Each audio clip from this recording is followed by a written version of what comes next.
الحمد لله نحمده ونستعينه ونستغفره ونؤمن به ونتوكل عليه ونعوذ بالله من شرور أنفسنا ومن سيئات أعمالنا من يهده الله فلا مضل له ومن يضلله فلا هادي له ونشهد أن لا إله إلا الله وحده لا شريك له ونشهد أن سيدنا وسندنا ومولانا محمدا عبده ورسوله أما بعد فأعوذ بالله من الشيطان الرجيم بسم الله الرحمن الرحيم إن الله اشترى من المؤمنين أنفسهم وأموالهم بأن لهم الجنة يقاتلون في سبيل الله فيقتلون ويقتلون وعدا عليه حقا في التوراة والإنجيل والقرآن ومن أوفى بعهده من الله فاستبشروا ببيعكم الذي بايعتم به وذلك هو الفوز العظيم إن الله وملائكته يصلون على النبي يا أيها الذين آمنوا صلوا عليه وسلموا تسليما اللهم صل على محمد وعلى آل محمد كما صليت على إبراهيم وعلى آل إبراهيم إنك حميد مجيد اللهم بارك على محمد وعلى آل محمد كما باركت على إبراهيم وعلى آل إبراهيم إنك حميد مجيد عزیزان محترم دا اللہ رب العالمین کو حضور دعا دا چې الله دې د دې مبارک ورځې او د دې مبارک مقام چې د الله رب العالمین مبارک کور دی جمله خیرونه سعادتونه برکتونه زموږ ټولو نصیبه وګرځي یا الله دا حاضري زموږ ټولو دپاره د بخشش او د مغفرت ذریعه وګرځوه عزیزان محترم په ټول عالم اسلام کې فکرمندی خدا او یو پریشان کن صورتحال دی او بے حسیم ډیره زیاته ده لیکن دومره ده چې د غزه او د فلسطین نه چې کوم ریپورټونه او اطلاعات راځي په سوشل میډیا باندې ویډیوګانې راځي تصویران راځي هغې دا خلک په ډیره سخته توجه کې او په درد کې مبتلا کړ او خلک یې ډېر پریشانه کړي اوس د هغې د وجې نه لږ پرشر زیات شو په هر ځای کې احساس شو چې دا څه روان دي بدقسمتي دا ده چې زمونږ په دې امت کې خپله دومره لوی انتشار دی چې د امت خپله پته نه لګي چې امت په کوم ځای کې یو انتها ته رسېدلی دی بل انتها ته رسېدلی دی یو د مسلمان قتل ته جهاد وي د عالم قتل ته جهاد وي افراط تفریق د هغې د وجې نه په دې خپلو معاملاتو کې نښتې دي نو کار تیر شوی ولا تنازعوا فتفشلوا وتذهب ريحكم واصبروا او قرآن دا نصیحت کوي چې دې خپلو تنازعاتو د دې جنګ جګړو د اختلافاتو نه ځان ساتئ الله وایي که په دې کې مبتلا شوئ هوا به کمزوری شي زور به کمزوری شي تمہاری هوا اکھڑ جائے گی اوس د امت سره چې دی ټوله معامله هم دا ده چې په پاکستان کې او په ټول عالم اسلام کې چې څومره خواریانې په دې کار کیږي دومره والله که کافر پسې کیږي په پاکستان کې هم دای چې فرقې دي مسلکونه دي او په خپلو کې جګړې دي او یو بل قتلوي څومره لوی خلک دلته شهیدان شو چا د بریلیانو په نوم مړ کړو چا د دیوبندیانو په نوم مړ کړو چا وی دا اهل حدیث دی چا وی پنجپیری دی او بس یو کیسه ده روانه ده نو چې مونږ یې د خپل نه بس کو د یو بل نه وزګار شو نو بیا به زمونږ کافر ته پام شي او هغه خلک چې کم خلک ډېر خواږه وچلېده د دې مشرکینو سره د کفارو سره هغوی تجاوز وکړو نو د هغوی نقصان دا و چې نن ورته پته ولګېده، نن هغه اسرائیل نه نن اقوام متحده پرېږدي، نه انساني حقوق مني، نه د کتاب قانون مني، نه د دنیا قانون مني، یو شی هم نه مني، او ټوله دنیا ورته حیرانه ده. امبولنسونه او اسپتالونه او واړه ماشومانان چې معصومان دي د هغوی د دې سره څه کار نشته، زنانه یې هټ کړي دي. او په سویزرلینډ کې د اقوام متحده په اجلاس کې دا رپورټ ورکړی شوی دی د اقوام متحده، یعنی کافرانو ورکړی دی، دا نه ده چې د مسلمانانو دروغ رپورټ دی. په هغې کې ویلې شوي دي چې تقریبا 4,000 یا دی 4,000 هغه ماشومانان چې د میندو په خېټو کې ووژلې شوي، دا اسرائیل وژلي دي. او نن هم یو ویډیو وایرل شوې ده چې د یورپي یونین وزیر خارجه ته زما خیال دی څوک په پارلیمنټ کې وایي لګیا دی چې تا ته شرم پکار دی چې د اسرائیل غوندې ملک کې یا اسرائیل غوندې ملک ته ته دوست ملک وې، ځکه چې هغه د انسانانو نسل کشي کړې، د انسانانو مسلمانانو خو یې کړې ده. نو بهرحال یو هغه موقف والا چې هغه ډېر ځان ته هغه یو زمانه کې به مشرف وي انلایټن ماډریټ، هغوی دپاره هم دا سبق دی چې خپل سبق د نه هیر کو نو ګوره څه چلې در سره. او رسول الله صلی الله علیه وسلم یو د قرآن دا آیات لا تتخذوا اليهود والنصارى أولياء بعضهم أولياء بعض ومن يتولهم منكم فإنه منهم، نو دام یو دوکه ده. او قرآن وی چې دوی ته مه نږدې کېږئ، د دوی سره دوستي او تعلق مه ساتئ، د دوی دشمني ستاسو سره دا نه ختمېدونکې ده. دا ټول یو دي.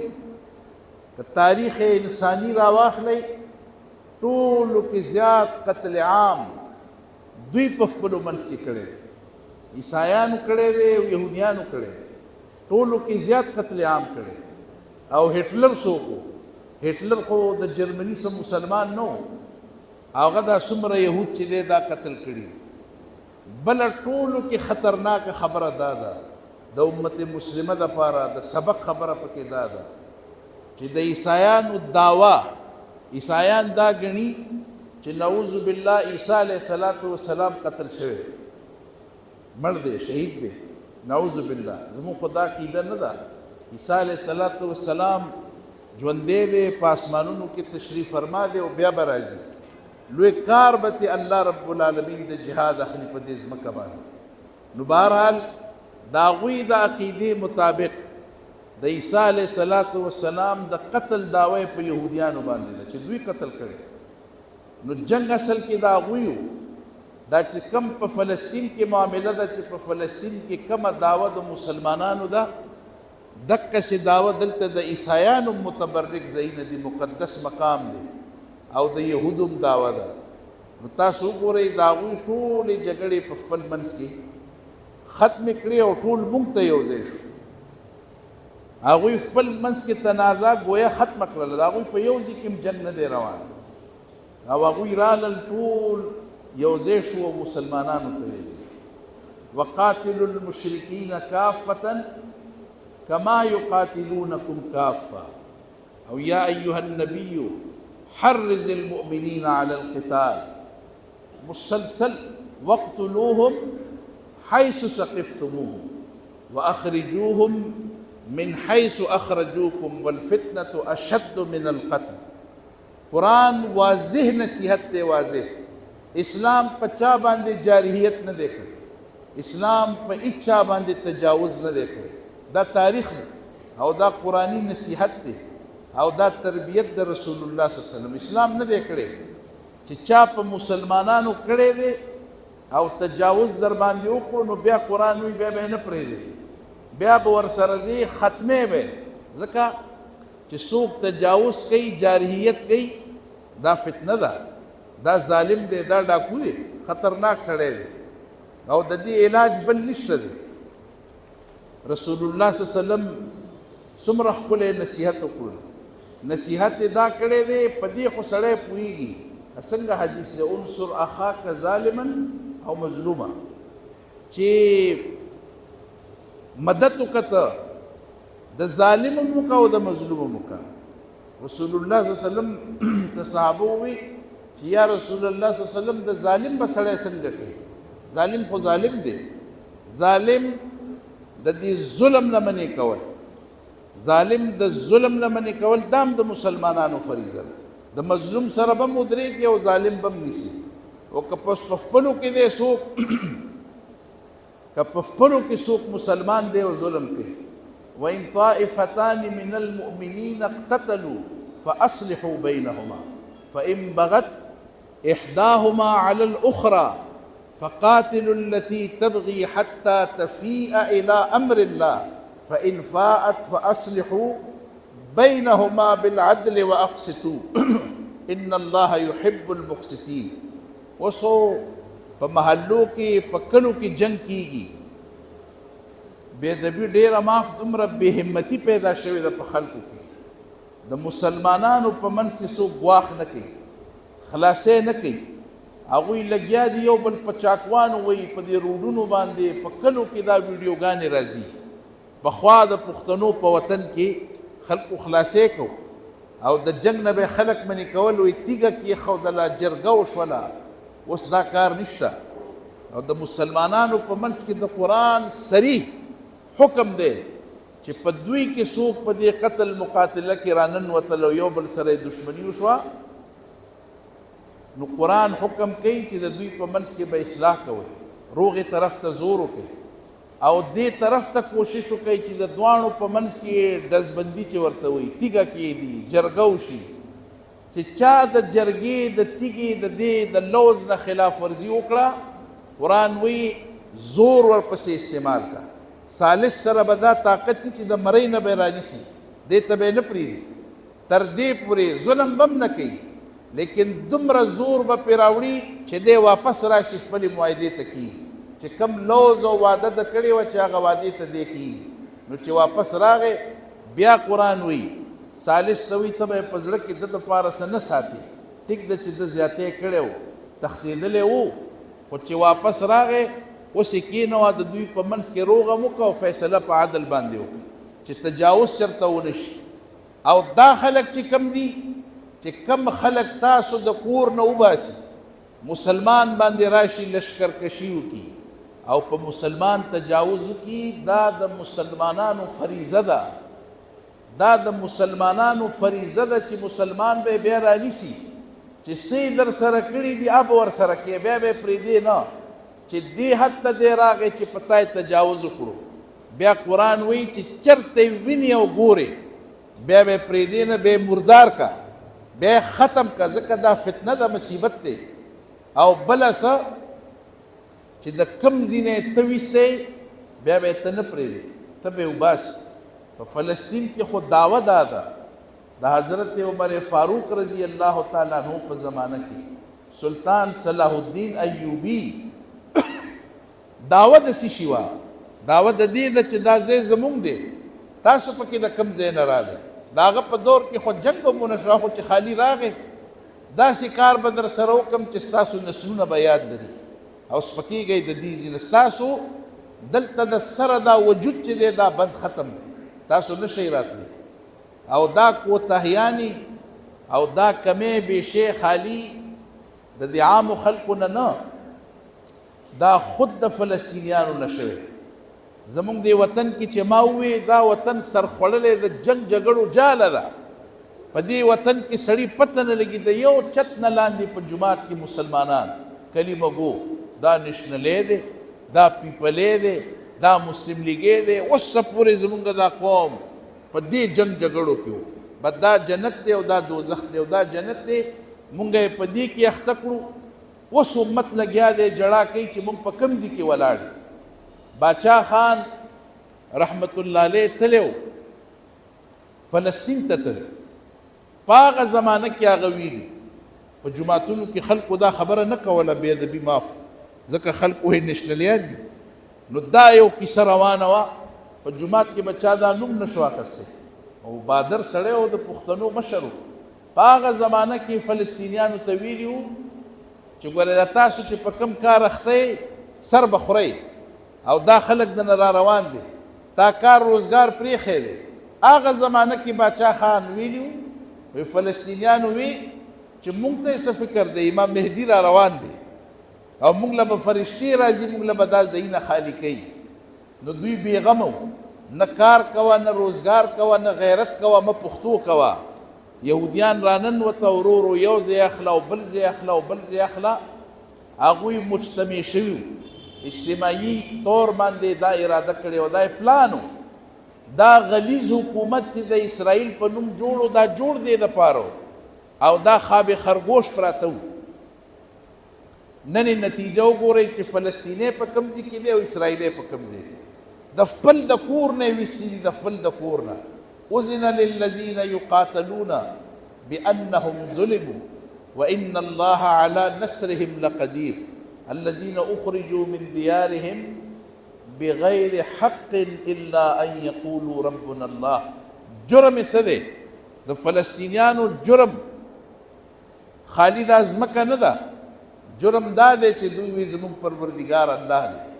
دا مشرکان نه دي، دا هغه خلق نه دي چې کومو خلکو خپلې عقیدې خلط ملط کړي. نو جرم یې صرف په دې ایمان باندې دی او د دې د وجې نه دا خلق د هغوی سره دشمني کوي او دشمني راله دا کوم ځای ته راورسېد. نو بهرحال ما دا خبره کوله، دوه انتهاګانې. یو د دې سر و چې هغه ډېر سخت و، هغه دومره سخت و چې د هغوی په نیز باندې روان وی نو په دنیا کې ژوند نشو کولی. دنیا کې د ژوند نه شریعت انکار نه کوي. د رسول الله صلی الله علیه وسلم مبارک په گاونډ کې یهودیانو نصرانیانو ټولو په هغې کې ژوند کو، په چا باندې جاریت په شریعت کې نه دی شوی. د رسول الله صلی الله علیه وسلم په زمانه کې بلا وجه نه دی شوی، چاته ضرر نقصان نه دی ورکړی شوی. دا حقیقت دی چې په دنیا کې اوسیدونکي خلک دا به ټول یو بل سره معاشرت کوي، ژوند به کوي، روزګار به کوي، تجارت به هم د اصولو مطابق کوي، خلاف ورزي به نه کوي. لیکن په اسلام باندې د الله په حکمونو باندې به کمپرومایز نه کوي. ومن یبتغي غیر الاسلام دینا فلن يقبل منه وهو في الاخرة من الخاسرین. دا د قرآن واضح حکم دی. ادخلوا فی السلم کافه. څوک یهود مسلمان شو، عیسایان مسلمان شو، دورنګي نشي چلی دی. اگر چې د یهودو په زمانه کې چې ته د یهودیت په حالت کې وي، د هغوی چې کم نیک اعمالو د خپل امت د پیغمبر نه پاتې وو، قرآن د هغې نه منع وکړه، د هغې اجازت هم نشته. ادخلوا فی السلم کافه، مکس کاته به نه چې کم کار تا د هغوی په زمانه کې کو چې یعنی ته یهودي وې نو که ښه مو د هغې اوس اجازت نشته، هغه منسوخ شو. اوس خالصتاً حکم چې دی دا د قرآن. افتؤمنون ببعض الكتاب وتکفرون ببعض. دی عادت ته او دی خصلت ته الله رب العالمین بد وي. دا د منافقت علامت دی، دا دورنګي ده چې د دې مې دا خوښ دي او د دې مې دا خوښ دي. دا ټول خالص به د قرآن په حکم کې داخلیږي. اله به ته په دې موضوع باندې پوه شې چې قرآن تا ته ویل څه غواړي. نو بهرحال دا حل نو ولو شاء الله لهدى الناس جميعا. او بل آیات کې هم دا وایي که الله رب العالمین غوښتې نو دا ټول انسانان به الله رب العالمین هم په دې یو مذهب راټول کړي. بس د دې د مصلحتونو د حکمتونو نه الله رب العالمین خبر دی.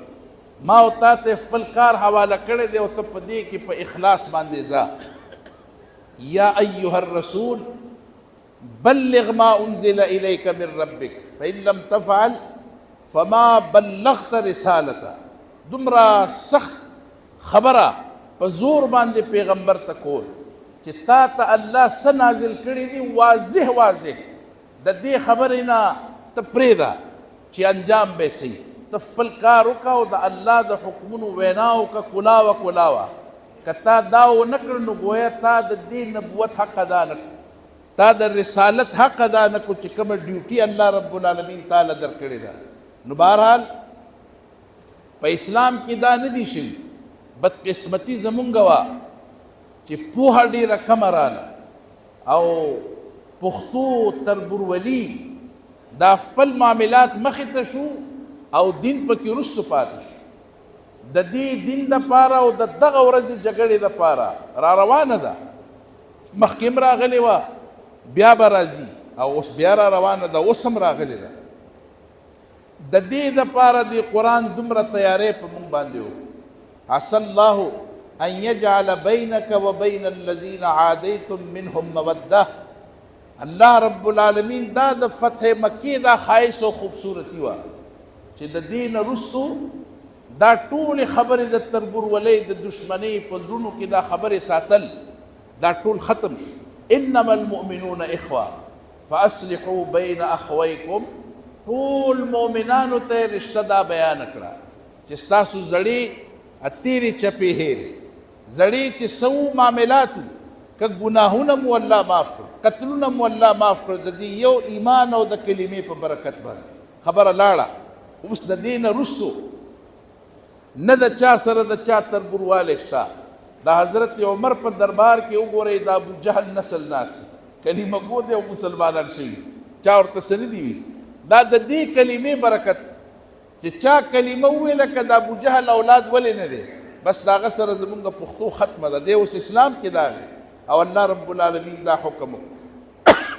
بهرحال نقصان یې دا وشو چې ځای په ځای باندې په دې قرآن او په دې سنت کې دا حکم رسول الله د خپل ځان دپاره دا سعادت ګڼلو چې زه محمد رسول الله، زه ژوندی کېدی، ماله الله ژوند را کولی او زه تللی او بیا شهید کېدی د دې کافرانو سره، د دوی سره په دې قتل و قتال کې یعنی د جهاد په نتیجه کې زه شهید کېدی او زه بیا الله ژوندی کولی او ما بیا د دوی سره جګړه کوله. نو مونږ دا خبره هیره کړه. اوس ټرمپ په ښکاره باندې لګیا دی ټول امت مسلمه چیلنج کوي، ټول امت مسلمه. او ټرمپ څه وایي؟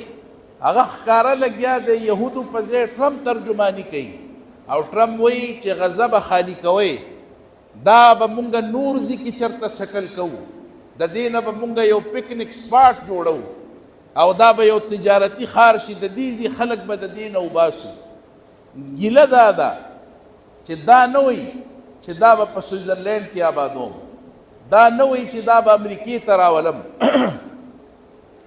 د اردن دا اردن چې دی شاه حسین دویم پلار یې مو دیم دی، دا تالیسټ چې دی دا مردار ورسره پخوا کې ناست دی، 2-3 هفتې مخکې ملاقات دی، دی په وایټ هاوس کې ناست دی او د ده په موجودګۍ کې وایي چې موږ به د فلسطینیان د غزه نه وباسو او موږ به دوی په مصر کې او په قطر کې او پتن لګي په کم ځای کې چې دی دا موږ آبادو، دوی به موږ دلته آبادو. مسلمانان یادوي چې تاسو خو لا وایئ مسجد اقصی به ازادیږي، موږ به دا فلسطینیان راوباسو او ستاسو په دې وطنونو کې او ملکونو کې به رالیږو.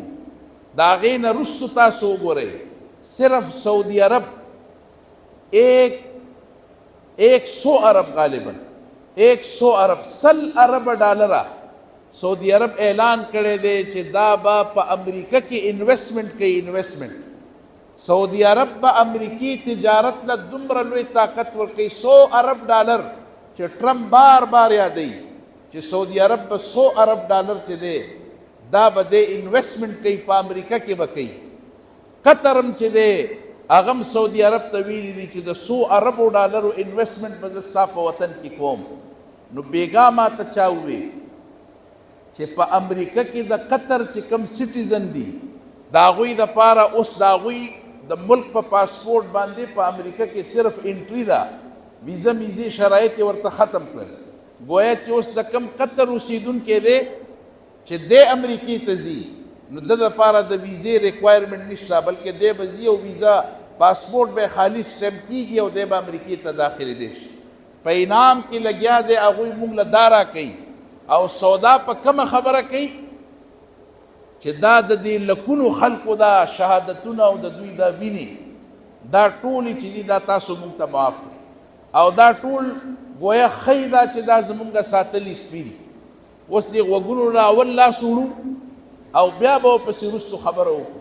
غوږونو له اول وړو چې صاحبان چېرته په دې باندې بزرګان خفه نه شي، ځکه اوس چې دا خبره هم کې په خلکو کې زړونه ډېر واړه شوي دي چې خبره دې وکړله نو خلک په دې خفه کېږي، که دا زموږ دي او که دا نور دي.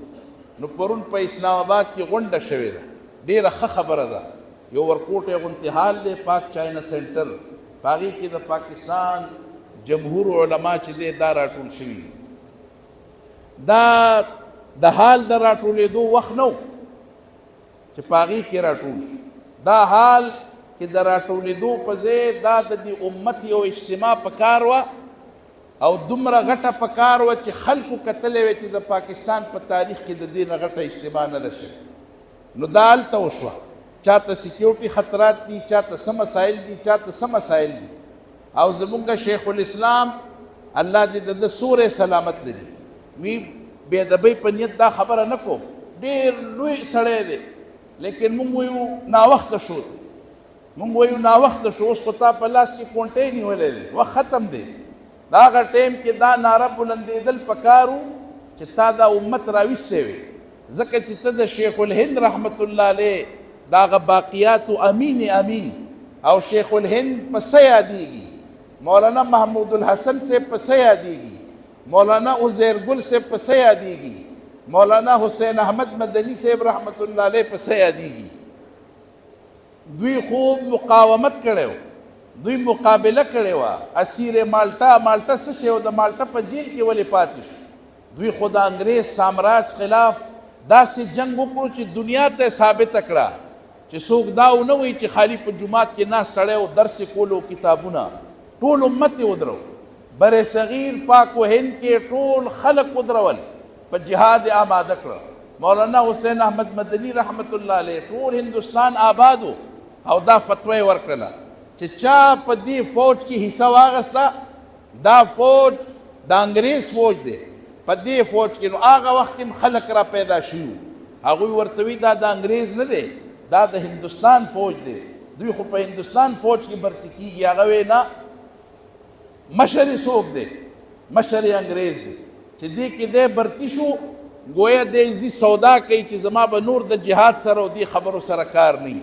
مونږ چې تر څو پورې انګریز د دې وطن نه ویستلی نه تر هغه وخته پورې به مونږ په دې کې نه شاملېږو. دا د مولانا حسین احمد مدني رحمت الله علیه فتوه وه. دا دلته دا سپینګیري بزرګان ناست دي. زه درته په ایمان ویم که زما پلار ژوندی وی، زمونږ والد صاحب، کیدای شي ځان یې چېرته په چا باندې چې دی برابر کړی وی او شهادت مرتبې ته به رسېدلی وی چې دا حال یې کتلی. دلته هغه د چا رعایت نه کو او ټول عمر به یې دا جړل. دا خبره به یې کوله چې په پېښور کې دی څوک فحاشي وکړي، اوریاني وکړي، جوارګري وکړي، تر دې پورې چې دې بازار کې یو ملا به داسې چېرته وکړي چې د خپلو مقتدیانو نومونه ولیکي، په بدنیتۍ نه ولیکلي. هغه وایي چې کم سړی روټر کوي او سود کوي دا ظالم دی، او په دې منبر باندې آواز بلند کو چې څوک کوي دا تباهي او بربادي کوي. بربادي وا زمونږ بازار چې په هغه وخت کې دې شیانو نه منې کړی وی، دنیا کورنۍ او خاندانونه به بچ وي، تباه او برباد شو. اوس خو خبره خلاصه ده، ځکه هغه شی لاړو کوڅو ته، په دې لاټرو باندې لاټرۍ راوتې وې، دې پسې راپاڅېدو چې کم یو کار ورته داسې ښکارېدو هغه به یې راپاڅېد. دا فردوس سینما، ګوره ظالم بچي په سینما باندې د فردوس نوم ایښی، جنت الفردوس، چې د هغې دپاره موږ متمني او ارماني یو چې الله به موږ ته جنت الفردوس راکوي. ډېره بې ادبي معاف. یو ملا په دې پېښور کې ورسره نه ودرېدو. د دې مابد خان مقتدیان به یې ویسته او دې شبستان سینما مالک ته یې ویلي چې په خدای قسم که دا نوم دې د دې سینما نه لرې نه کړو، دا سینما دله سېزم او پرېږدم دې نه. هغه نوم خدای بدل کړو، ټول حکومت ورسره ولاړو او دې سینما مالک ته یې وی چې بدل نه کړي، ملا سړی دی خپل کار به کوي. لیکن دا خبره معلومه شوه او په دې کې دا خبره هم راووته چې تاسو ټول په زړه لاس کېدئ، الله ته به یو ورځ مونږ جواب ورکړو. زه قسم دی که دا ویم چې کومه پارټي په کار ده، دې وطن کې څوک ماشوم نه دی چې په دې نه پوهېږي چې کومې پارټۍ سره ودرېدل په کار دي. لیکن د خدای دپاره دومره سوچ خو ته وکړه چې که زه یو داسې پارټۍ سره یم چې دی په ختم نبوت یو ټکی نه وایي، دی په ختم نبوت جلوس نه وباسي او دی د فلسطین په باره کې جلوس نه وباسي، هر سړی دې سوچ وکړي چې د چا پارټۍ د فلسطین خلاف په دې احتجاج کې حصه اخیستې ده او راوتې دی. نو چې نه ده راوتې لمحه فکریه ده، خپل ایمان ته دې سوچ وکړي او خپل نظریاتو ته دې سوچ وکړي چې زه د چا سره لګیا یم. ځکه چې المرء مع من احبه، چې څوک د چا سره و، د چا سره د معامله و محبت و، انجام بدای چې الله به دې په ورځ د قیامت هم د هغه چا سره پاسوي. نو اوس خلکو په دې زړونو کې یره پرته ده. خلک وایي سیاسي پارټو ته مسله دا ده چې که دلته نوم والی امریکي صاحب بهادر چې دی دا مونږ راټینګوي او مونږ خرابوي، نو ټول په دې خوله غلي دي. نو کار چا ته پرېږدي؟ کار ملا ته پرېږدي. ختم نبوت کار زما دی، په فلسطین به چغه زه وامه. نو بیا ته د کم مرض علاج یې؟ ته بیا څه شی؟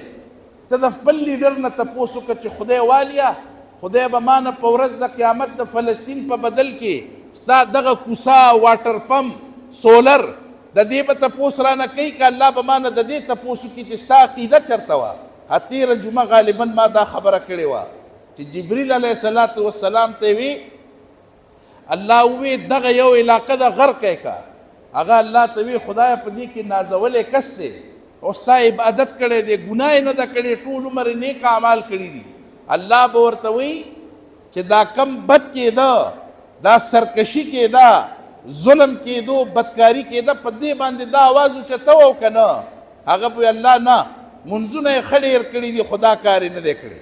الله وی دی به ورسره دی ورسره دی. واتقوا فتنة الله تصیبن الذین ظلموا منکم خاصه. څوک به دا نه وی ګورئ چې په جرم باندې، په ګناه باندې او په ګناه څوک غلی پاتې شو، دی گویا د هغه سره په دې جرم کې برابر شریک دی. ځکه اسلام دو خبرې نه کوي. کنتم خیر امة اخرجت للناس تأمرون بالمعروف وتنهون عن المنکر. دا د مؤمن اعلی صفت دی، اعلی ترین صفت دا دی. اسوي فإن لم يستطيع فبلسانه. د دې حدیث سر څنګه دی؟ من رأى منكم منکرا فليغيره بيده فإن لم يستطيع فبلسانه وإن لم يستطيع فبقلبه وذلك أضعف الإيمان. نو مونږ اوس باغ ذکر په زړه کې هر سړی مني چې دا کافر بچی راوته دی بازار یې ګنده کړو. په زړه کې هر سړی مني چې په محله کې دا سړی دی ډمې راولي. په زړه کې هر سړی مني چې دا زانی دی، بدکاره دی، علاقه یې تباه و برباد کړه. لیکن په زړه کې مني، نه په ژبه وایي نه راپاسي چې هلکه تا ولې دې کار ته پرېږدو، ظالمه منځونه دې زموږ غر کړل، هر څه دې زموږ ټوله معاشره دې تباه و برباد. نه څوک لیډر ته وایي، نه څوک محلې ته وایي، نه څوک علاقې ته وایي. وایي دا کار به علما او ملیان کوي. او چې کله د خبره د دغه راشي په هغه ټایم کې ته وګوره چې هلکه ته د چا سره ولاړې. قسم مې دې په خدای چې دا ډېره نازکه خبره، زه هېڅ چا ته نه یم، په یو تنظیم کې هم دلچسپي نشته دی. لیکن دا سوالیه نشان دی چې خلک به دا تپوس کوي چې دا چغه بیا خالي د مولیانو د طرف نه ولې راځي، نور خلک چېرته دي. نو بهرحال چې کم پرونی میټینګ وشو، اجلاس وشو، په هغې کې شیخ الاسلام مفتی تقي عثماني صاحب یو خبره وکړه او دا خبره د پوینټ ده. هغه اشاره وکړه ځکه زموږ د وطن کې حالات دومره خراب دي، خلک بیا په چا سرپه نه کوي او ګنده خبرې او فضول خبرې. هغه اشاره دا وکړه چې د KFC هوټل او په مکډانل سوځول نه، قوم دې دا کار نه کوي چې تا وسوځه او سبا به په هغه وطن کې څوک راپاسي ستا د پاکستاني هوټل به وسېږي.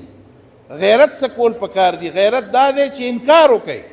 ټول قوم راپاسئ، سیزل نه، ټول قوم د خدای په کور کې عزم وکړي چې مکډانل په KFC باندې مونږ لعنت لیږو، مونږ یې توکو، مونږ پیپسي او 7 اپ نسکو. شیخ الاسلام دې طرف ته اشاره وکړه چې خلک لاړ شي قانون په لاس کې واخلي، املاکو ته نقصان اور ولګوه، رشکې اوسېزه، ګاډي اوسېزه. دا حل نه دی. مهذب قوم دی او خبره د اسلام او د کفر ده، نو ته خو مسلمان یې. اسوي المسلم من سلم المسلمون من لسانه و یده. یا مسلمان نه دی چې د چا د جبې او د لاس نه بل مؤمن ته نقصان ورسي. نقصان به نه ورکې، مسلمان دی، په دې KFC کې به څوک کار کوي او ته به لاړ شي مسلمان به وسېځي. مسلمان سېځل نه دي، ټول قوم راپاسي او وایي ورته چې د دوی دا ځایونه هم کولاوي، هوټل هم کولاوي، او یو سړی دوی طرف ته متوجه نشي. سپوره وچه او واښه دې وخوري چې دا پیغام لاړ شي دې یهودو ته او دې نصارو ته چې خلک تا سره په دې وجه باندې څومره نفرت کوي.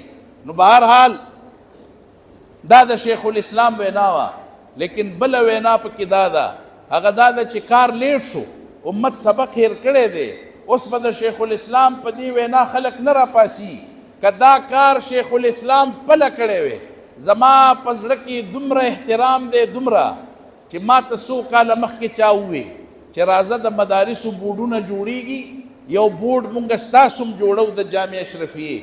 زما دې په خدای قسم د الله په کور کې ناست یم، ما ورته ووی چې زه دا د بورډ اخستو، یعنی د جامع اشرفیې به بورډ شي، باقاعده بورډ، تاسو پوهیږئ لکه د میټریک بورډ دا ټول بورډونه، داسې به زما مدرسه بورډ وی چې ما چاله سند ورکولی.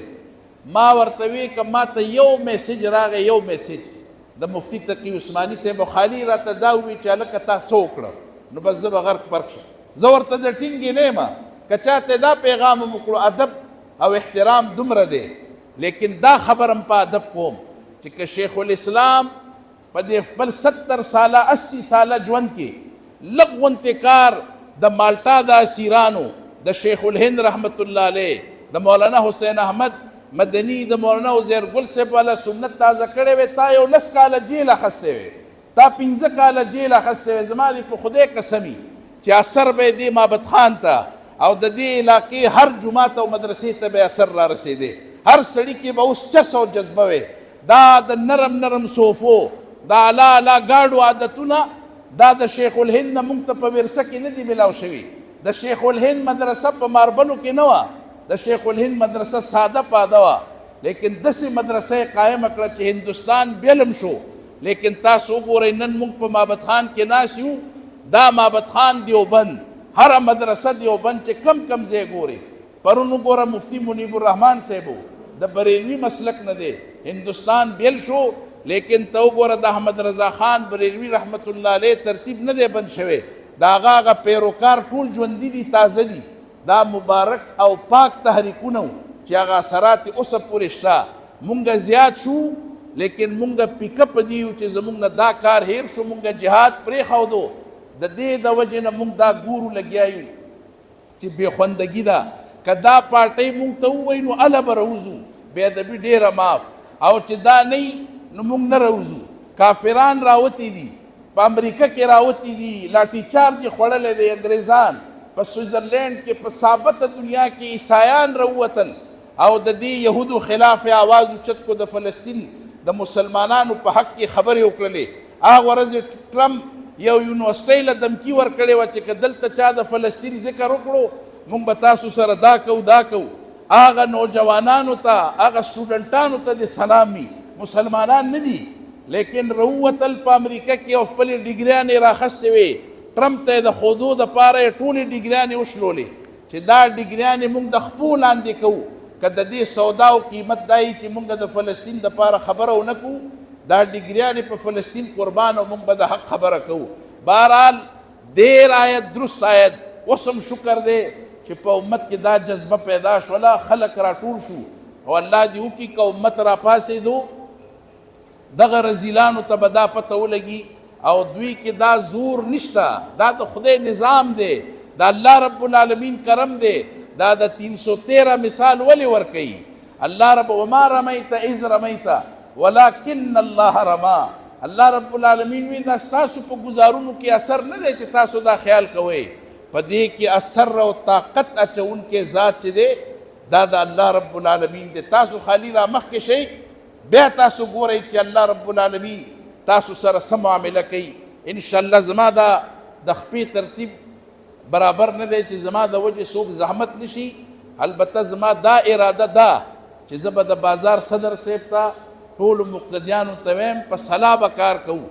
یو ورځ د فلسطین دپاره په داسې طریقه باندې موږ مظاهره وکړو چې په اندرشهر کې چې څومره مارکیټونه دکانونه دي دومره تاریخ سازه مظاهره وشي چې دا د پیښور خلک په کم از کم مونږ راویښ کو او فلسطین ته دا پیغام ورکو او ښکاره دو ټوک ووایو د اسرائیل خلاف مذمت هم وکړو او دا خپل د دې نفرت اظهار مونږ وکړو لیکن په دې شرط چې خالی دا مجمع نه دومره حق ادا شي چې کم از کم زمونږ دا ضمیر مطمئني چې واقعي مونږ کم از کم خپل حق ادا کړو پرون مې کتل چا دغه شعر کړی امام احمد حنبل رحمت الله علیه او په جیل کې ډېر ظلم به ورسره و د جمعې ورځ به راله او دس به یې وکړو د جیل ګیټ ته به لاړ ښه ورته پته وه چې زه قید یم چا نه پرېښودو هغه ګارډ به ورته وي چې تا چېرته مونږ پرېښودی شو ته خو بار نشې تللی هغه وی نه زه دا کار صرف دې دپاره کوم ما ته پته ده چې ته ما نه پرېږدې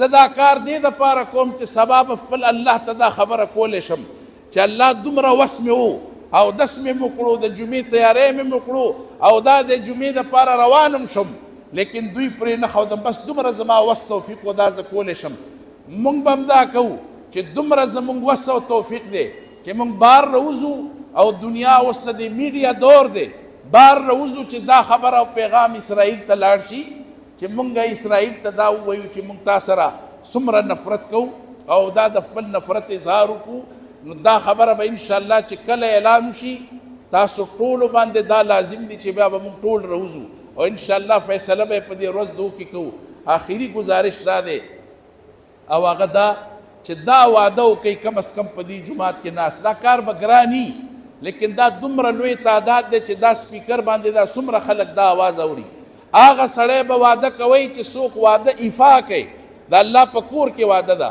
دا واده وکئ چې مونږ به کم از کم مونږه زمونږ کور او زمونږ بچي دا KFC نه خوري زمونږ کور او زمونږ بچي به دا به میکډانل نه خوري او زمونږ کور او زمونږ بچي به پیپسي او سیون اپ او هغه ټولې کمپنیانې چې علماو ښودلي دي چې دا د اسرائیل دي د دې به مونږ بایکاټ کوو هغه سړی د لاس اوچت کي چې کم سړی پوهېږي چې دا واده د الله په کور کې ده هر هغه سړی چې په خپل کور کې به د دې جومات نه پس چې تاسو ووتئ دا اعلان به کوئ کور کې به جواب کوئ چې که چا اوسه پورې د ډیلیوري په تھرو باندې د چا نه دا شی نه راغوښتل هغه ټولو ته ووایئ چې نن به مونږ دا نه استعمالو چې چا لاسونه نه دي اوچت کړي دوی ته درخواست دی تاسو الله ته څه وایئ ستاسو په زړه کې په دې خبره څه پوښل دی الجهاد الجهاد الله اکبر مونږ به انشاءالله مونږ به دا اعلان وکړو چې نن نه چې د دې ځای نه وځو خپل بچو ته به کور کې بچی څوک به میکډانل KFC پیپسي سیون اپ دې سره چې کوم ریلیټډ کمپنیانې دي د دې نه زمونږ بایکاټ دی دا د ګوړې شربت دی ښه دی د ګنو ښه دی چې دا به څکو لیکن دا کار به نه کوو انشاءالله چې مونږ دا وکړو دا پیغام به مونږ عام کوو انشاءالله د دې به اثرات راوځي او ټول دا واده چې انشاءالله ان قریب اعلان وکړو بیا به خپلو مشرانو ته د بازار د ټولو مارکیټونو درخواست کوو چې په یو ځای باندې دا ټول اندر شهر او دا پیښور راوځي چې یو داسې مثال رقم شي چې هغه په تاریخ کې یادېږي چې د پیښور خلکو اسرائیل ته څه پیغام ورکړو او فلسطینیانو ته څه پیغام ورکړو واخر دعوانا ان الحمد لله رب العالمین اللهم ربنا ظلمنا انفسنا وان لم تغفر لنا وترحمنا لنكونن من الخاسرين برحمتك يا ارحم الراحمين